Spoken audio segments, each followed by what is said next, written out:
Welcome to the demonstration of queue management system. In this there are various modules. To begin with, this is the token dispenser which will be installed at the reception or registration counter. It has a touch screen LCD inbuilt.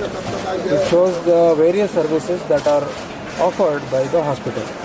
Then we have the token calling unit which will be inside the doctor's room, and this is the token display which will be outside the room or in the waiting area. Now when the patient walks in, depending on which doctor he wants to consult, the tokens can be issued in this manner. This is a touch screen, and this is the token that is issued. It says token number 17, date and time, and doctor name or the room number will be printed, and this is the hospital information. So having taken the token, the patient can be seated in the waiting area, and he can be watching this display and waiting for his turn. Now currently, as you can see, token number 15 has been called, and that is also reflecting on the display. After treatment, 15 can be closed by pressing close button, and automatically the next number, that is 16, is displayed. In case the doctor wants to call 16, he can press call button and it will immediately reflect in the display.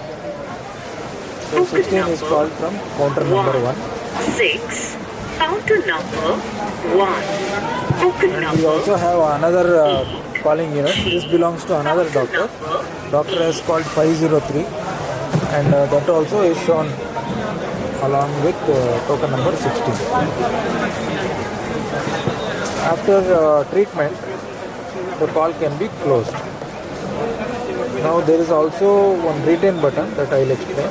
Now let's say I will call token number 17, and if for some reason token number 17 patient does not come,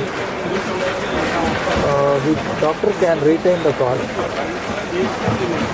and in the meantime you can press next button, and if another token is issued, let's say another token is issued, 18. So the doctor can call 18 in the meantime, and that will be displayed. After 18 is attended, they can press close and go back to the previous. The previous number is already shown. They can press call button. 17 will be displayed. After treatment, and again close button can be pressed.